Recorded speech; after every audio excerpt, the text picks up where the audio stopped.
4 secrets pour mincir rapidement sans compter ses calories. Donc si ton objectif c'est de perdre 5, 10, 15 voire 20 kg et plus, tu es au bon endroit. Je vais te montrer 4 stratégies, 4 secrets qui vont te permettre de perdre du poids sans compter des calories. Parce que oui, perdre du poids, tu peux aussi le faire sans compter ses calories et ça marche très bien. Je m'appelle Thomas Jang, expert en perte de poids. Ça fait plus de 7 ans que je fais ça. J'ai déjà aidé plus de 25 000 personnes de 20 à 60 ans à perdre du poids sans cardio, sans régime et surtout de manière définitive, plus de 10 kg. La perte de poids, c'est très facile. Si tu ne l'as pas encore déjà fait, je t'invite vivement à télécharger mon e-book juste en dessous, c'est totalement gratuit pour t'aider à perdre du poids. C'est cadeau, on va commencer, c'est parti. Donc si aujourd'hui tu n'arrives pas à atteindre le résultat que tu veux, t'inquiète pas, il n'y a aucun problème, c'est pas de ta faute. Il faut que tu retiennes une chose, c'est que peut-être qu'aujourd'hui, là si tu regardes cette vidéo, c'est que tu es vraiment motivé à perdre du poids et ces conseils-là, ils vont vraiment t'aider à aller beaucoup plus vite et beaucoup plus loin. Le numéro 1, c'est de comprendre la taille de l'assiette. En fait, plus ton assiette,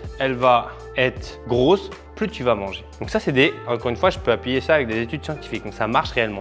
Donc ça, c'est ce qu'on appelle l'état d'esprit. D'ailleurs, par rapport à l'état d'esprit, il faut savoir que la perte de poids, essentiellement, ça se passe ici. Donc ça se passe dans la tête. Pourquoi certaines personnes réussissent pendant que d'autres ne réussissent pas? Moi, dans mes programmes, je mets énormément l'accent là-dessus pour apprendre à mes élèves à réussir et à leur faire comprendre que la chose la plus importante au monde, c'est le temps et votre santé. C'est vraiment le temps. Le temps, ça ne s'arrête jamais. Donc le temps, quand on travaille, on gagne de l'argent contre notre temps. Et ça, c'est la denrée la plus rare que vous avez. Et en général, les gens qui vont très vite sur ce qu'ils font, ils vont plus vite dans ce facteur temps. Et comment ils vont plus vite sur ce facteur temps? Ils vont apprendre auprès des gens qui ont déjà réussi ou qui ont fait les études nécessaires. Donc par exemple comme moi, où moi je vais te faciliter certaines études scientifiques pour que tu ailles beaucoup plus vite dans ta compréhension. Ça sert uniquement finalement à ça un programme, c'est ok, est-ce que je veux aller plus vite et être sûr de réussir ou est-ce que je veux aller plus lentement et probablement pas réussir. Pour moi, le temps est compté, donc autant faire des choses qui marchent plutôt que des choses qui ne marchent pas. Après, ça reste que mon avis. Taille de l'assiette, hyper important. Plus l'assiette est grosse, plus vous allez manger, plus c'est petit, moins vous mangez. Ok? Donc faites très attention à ça, prenez des assiettes plus petites. Ensuite, par rapport à la sensation, ça pareil. Il existe des tricks, pareil, là c'est l'état d'esprit encore une fois. Souvent les gens me disent Thomas, je comprends pas, moi je veux perdre du poids, mais j'ai des problèmes avec l'appétit, avec l'alimentation, etc. Et ce que je dis à mes élèves souvent, c'est que tout le monde a des problèmes d'appétit quand tu veux perdre du poids. Ça se change ici. Les gens pensent qu'ils ont des problèmes et que ce sont des cas isolés. La majorité des cas, c'est la même chose. Et la sensation de faim, c'est pareil. Donc là, je vais vous donner un petit trick.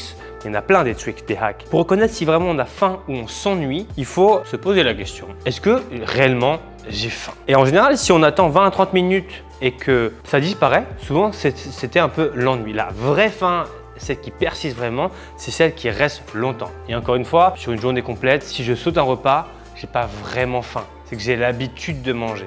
Okay, donc j'ai pris l'habitude et mon corps envoie des signaux par habitude. Ça, on pourra en parler plus tard. Donc voilà, ça c'est le petit conseil. Il faut s'écouter. Est-ce que là j'ai vraiment faim? Là par exemple, moi, j'ai pas vraiment faim, mais surtout j'ai bu beaucoup d'eau, donc j'ai le ventre un peu gonflé, donc ça me donne pas envie de manger. Ensuite, on a les règles des 20 minutes. Quand on mange, c'est hyper important de prendre le temps. Donc encore une fois, il y a des études scientifiques là-dessus aussi. Plus on est nombreux dans un repas, plus on mange.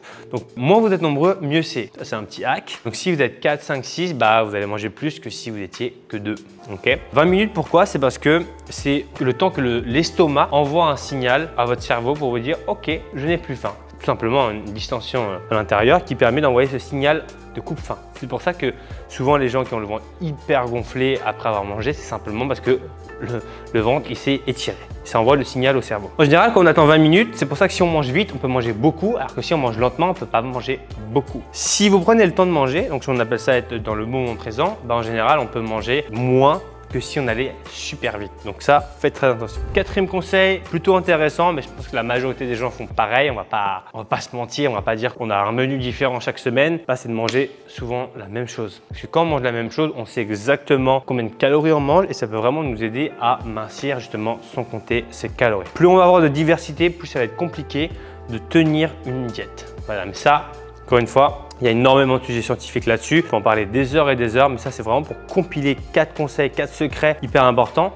Donc l'assiette, sensation de faim, 20 minutes, le temps qu'il faut pour sentir vraiment cette sensation-là et de manger la même chose. Perte de poids, retenez bien une chose, c'est que c'est vraiment facile, énormément dans la tête que ça se passe en transformant votre état d'esprit, votre façon de penser, de trouver des stratégies là pour vraiment réussir à changer ces petits trucs qui vous font défaut. Parce que souvent les gens me disent quoi? Oui, mais je suis pas motivé, oui, mais j'ai peur de manquer de temps, oui, mais j'ai peur de m'affamer. C'est toujours la même chose. Quand j'aide mes élèves à perdre 10, 15, 20 kilos, comme tu peux le voir juste ici plein d'avant après, bah en fait elles réussissent tout simplement parce qu'elles suivent des protocoles qui fonctionnent. Si tu as un autre thème de vidéo, n'hésite pas à me dire dans les commentaires. Si jamais tu apprécies ce genre de vidéo, pareil dans les commentaires. Je te dis à très vite d'ici là. Porte-toi bien. Ciao, ciao.